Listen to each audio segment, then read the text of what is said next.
Alors nous sommes toujours sur le salon 3D Print de Lyon en compagnie d'Adrien Tobeka. Bonjour Adrien. Bonjour. Alors, pouvez-vous vous présenter s'il vous plaît Adrien? Donc Adrien Grelet, créateur fondateur de la société Tobeka, donc basée à Vendôme dans le 41, à côté de Blois notamment. Donc on est concepteur et fabricant d'imprimantes 3D. Initialement, on avait débuté l'activité en 2013 avec la fabrication de la Tobeka 2, donc une petite imprimante plus dédiée aux particuliers, basée sur le concept des imprimantes 3D RepRap, réplicables, pliables dans une mallette et transportables. Donc c'est un modèle qui a pas mal plu, notamment donc, les particuliers, les écoles, universités, petites sociétés qui avaient besoin de faire quelques pièces de manière ponctuelle, ce genre de choses. Et au fur et à mesure de notre activité, on a de plus en plus eu des demandes sur des machines spéciales avec des volumes d'impression de plus en plus grands, des contraintes d'impression de plus en plus fortes. Et donc c'est comme ça qu'on est arrivé jusqu'à la conception de cette imprimante, la Tobeka 333. Donc ça c'est la V4, la quatrième version de la machine, qui elle propose un volume d'impression de 30 cm par 30 en hauteur. Plutôt taillée pour faire de l'ABS, notamment par le fait qu'elle a une enceinte fermée qui est chauffée, et donc on peut la chauffer jusqu'à 80 degrés pour éviter les déformations sur la matière, notamment en ABS. Parce que la première imprimante ne faisait pas d'ABS. Là, elle est complètement ouverte, plus pour le PLA, donc dès qu'il y a un courant d'air sur l'ABS, c'est désastreux. Donc il y a toujours la possibilité de lui rajouter un petit carter en PMMA, etc., mais ça reste quand même relativement limité, notamment sur des grandes pièces. Donc celle-là est vraiment faite plus pour les industries, ce genre de choses qui vont faire des protos en ABS presque fonctionnels, voire même de la production de petites séries de pièces en ABS. Grâce au plateau chauffant, aux têtes d'impression, donc nouvelle génération qu'on a faite refroidie par eau notamment, il y a la possibilité donc, d'imprimer pas mal de types de matériaux, des filaments chargés en fibres, ce genre de choses sans trop de soucis. On a aussi revu la conception de nos buses pour faire des buses en acier traité, qui permet donc d'éviter que le côté abrasif du filament vienne abîmer les buses en fait. Et puis voilà, puis après donc on a rajouté une petite interface tactile qui permet donc de piloter l'imprimante en toute autonomie depuis son écran ou alors de la raccorder au réseau en fonction des besoins. Donc ça c'est un modèle on va dire standard dans nos modèles sur mesure, mais on peut aussi en faire des plus grands, donc avec un volume de 60 par 60 par 60. Voire même jusqu'au mètre cube. Là, on est en train d'en monter une pour un client, donc avec un volume de 1 mètre cube. Est-ce que ça veut dire que vous faites du sur-mesure? Exactement. D'accord. Et vous pouvez monter jusqu'à quelle dimension Pour l'instant, le plus grand qu'on ait fait, qu'on est en train de faire, c'est 1 mètre cube. Mais après, il n'y a pas réellement de limite. Ça va plus être une limite au niveau de la matière, au niveau de sa rétraction, de sa stabilité dimensionnelle sur la longueur. Mais après, on pourrait faire des machines de 3 mètres de long, ce ne serait pas vraiment un souci. Il faut juste avoir la commande du client. D'accord. Donc là, vous avez commencé avec un modèle plutôt B2B. Voilà. Et là, vous êtes orienté B2C, pardon, voilà. Et vous êtes orienté vers du B2B. Ouais. Est-ce que vous avez abandonné complètement le B2C? Alors non, c'est juste que là, pour l'instant, la Tobeka 2, on ne la fait pas encore évoluer. Parce que simplement la concurrence se fait plus forte dans le domaine, il y a des machines à meilleur prix, par exemple la Dagoma qui fait des bons résultats, etc., etc. La Tobeka 2 est bien pour ceux qui veulent bidouiller, la faire évoluer, la bricoler, pour éventuellement en faire autre chose qu'à la base. On a un client qui en avait acheté une pour modifier l'extrudeur et mettre un système d'extrusion à pâte avec une seringue pour faire du chocolat ou de l'alimentaire par exemple. Donc ça reste une machine qui est hautement configurable, tout open source, donc on accède à tous les plans, etc., etc. Et plutôt pratique du fait qu'elle est transportable. Voilà. Et vous avez quand même dans vos projets une idée d'optimisation, d'amélioration? Alors, on a plusieurs idées, éventuellement peut-être la refaire avec une caisse non plus en bois mais en PMMA ou ce genre de choses.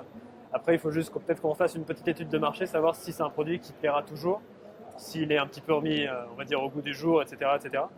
Mais c'est en cours de réflexion. Ouais. Alors, quels sont vos clients concernant les imprimantes 3D? Donc, là, on peut aller entre guillemets de la moyenne entreprise à la grosse entreprise. Par exemple, les groupes industriels qui vont faire de la R&D, des prototypes. Par exemple, on a des clients qui ont carrément un service prototypage. C'est un bâtiment entier de prototypage, donc ils ont des fraiseuses, des machins, des trucs. C'est presque comme un Fab Lab, sauf que ça avait été créé il y a au moins 25 ans. Et ils en ont acheté une pour faire leurs besoins de pièces un peu spéciales. Notamment, ils impriment du PE, du PET, du PETG. Donc, ils avaient besoin d'une machine avec une enceinte fermée pour faire de belles impressions. Après, on peut avoir donc tout ce qui va être entreprises qui veulent traiter de nouvelles matières au niveau de leur phase de R&D ou même de petite production. On a des entreprises qui en achètent pour faire des pièces en très petite série, mais en si petite série que ça ne justifie pas d'avoir un moule, mais en suffisamment grand volume pour que ce soit compliqué de les faire sur des petites imprimantes, ce genre de choses. D'accord. D'accord. Et donc vous avez dit que vous travaillez avec des entreprises en fonction de leurs besoins, Oui. En termes de volume et en termes de matériaux. Oui. Alors quels sont les matériaux est-ce que c'est la même imprimante qui fait tous les matériaux ou Alors, est-ce que les imprimantes divergent en fonction on peut adapter, on va garder la même base, mécanique, logiciel, etc. Par contre, on va pouvoir adapter la tête d'impression, notamment aux matières que le client va employer. Par exemple, on a un client qui imprime uniquement des matières souples, type Filaflex, Ninjaflex, ce genre de choses. Donc là, on a revu un peu le système d'extrusion pour avoir vraiment un truc adapté sur le chariot d'impression et éviter les problèmes qu'on a sur un Boden pour du flex, par exemple. Donc là, on adapte vraiment la tête et l'extrudeur aux besoins de la matière. Après, ce type de machine est relativement polyvalent. Donc on peut imprimer des matières flexibles en rajoutant un extrudeur sur le chariot, en fait, de manière ponctuelle. Parce qu'à la base, elle est vraiment conçue pour faire de l'ABS, donc avec des extrudeurs sur le dessus, qui poussent le fil dans un tube. D'accord, et en termes de quantité de filaments différents sur une seule impression, on peut monter jusqu'à combien de... Alors là, celle-là a 2 têtes, mais on a déjà fait une machine pour un client avec 4 têtes, parce que justement, il avait besoin de traiter plusieurs matières en même temps. Après, on va pouvoir aussi donc, gérer plusieurs choses au niveau des extrusions. Là, on travaille sur un projet pour un client qui a besoin d'extruder des gros volumes rapidement. Donc là, on est en train de revoir toute la partie motorisation de l'extrudeur pour avoir quelque chose de beaucoup plus puissant, permettant de pousser un fil de 3 mm rapidement et le chauffer efficacement au niveau de la tête en faisant une tête plus puissante pour pouvoir extruder rapidement un jonc de 1,5 mm en diamètre de sortie, quoi. D'accord, et le matériel utilisé n'est pas propriétaire? Non, parce que c'est nous qui l'avons dessiné, c'est nous qui l'avons conçu.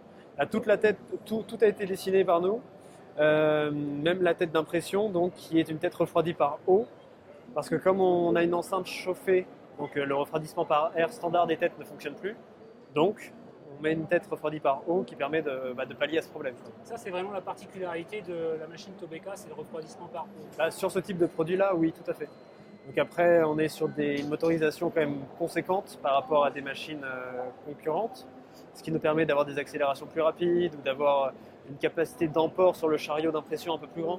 C'est pour ça qu'on définit un standard qu'on peut adapter, mais on a une bonne base mécanique solide, assez puissante pour pouvoir charger plus une nouvelle tête d'impression un peu plus grosse, plus lourde, plus encombrante, ce genre de choses.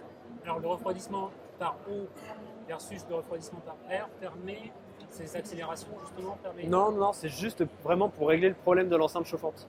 On pourrait utiliser des têtes du marché. Bon, le problème c'est qu'il faut les adapter, les ajuster pour avoir un setup complet quoi, au niveau du montage. Mais les têtes à eau, là, quand on a une enceinte chauffée à 80 degrés, on ne peut plus refroidir par air en fait la tête. Donc c'est pour ça qu'on refroidit par eau. En fait, tout Sur simplement. la qualité du produit, il n'y a pas d'impact. Non, ça ne change rien, mais c'est vraiment pour le fonctionnement de la machine. Très bien. Alors, si on résume, vous fabriquez et vous vendez encore la Tobeca version valise. Voilà. Vous développez des machines soit en standard, soit à la demande en fonction des besoins des industriels. Exactement. Est-ce que vous proposez d'autres services que le matériel? Donc on fait de la formation, de la prestation de maintenance, donc la formation à l'installation souvent.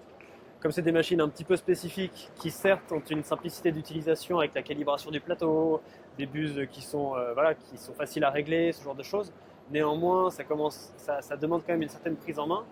Surtout que nos clients, comme c'est des industriels, des professionnels, ont des besoins assez spécifiques au niveau de leurs pièces, au niveau du tranchage, au niveau de la génération des fichiers. On va les accompagner justement pour qu'ils puissent être complètement autonomes sur le fonctionnement de la machine, afin de pouvoir faire tous leurs réglages de pièces, de matières, etc. simplement, et ne pas être bloqués à cause d'une méconnaissance au niveau du produit, quoi. Alors si on a des industriels qui nous écoutent ou qui souhaiteraient faire appel à vos services, est-ce que vous pouvez donner une fourchette de prix? Donc ce type de produit, on démarre aux alentours de 8 000 € hors taxe sur la Tobeca 333 V4. permettant, donc voilà, avec un volume de 30 cm par 30 par 30. Après, vous pouvez demander donc des volumes plus grands, donc après, ça dépend du projet. Après, c'est à la demande. C'est vraiment à la demande, mais on peut aller sur des projets à 50, 60K, ça dépend vraiment du projet du client, de ses contraintes. Est-ce qu'il a des besoins particuliers d'intégration dans son environnement? Est-ce qu'éventuellement il faut que la machine s'intègre elle-même dans une autre machine? On a déjà le cas là en ce moment, d'intégrer une partie impression et une partie traitement en fait, de la pièce. Donc ça veut dire qu'il faut qu'on reconçoive une sorte de plateau qui soit mobile, qui puisse sortir de la machine pour être retraité par un système, un process du client et ensuite revenir dans la zone d'impression. Donc ça c'est vraiment de la machine spéciale très très spécifique, quoi. Donc si on veut vous contacter, faire appel à vos services, Tobeka.fr. voilà, tobeka.fr. Voilà. Merci beaucoup Adrien, bonne continuation. Bonne journée. Merci à vous. Au revoir.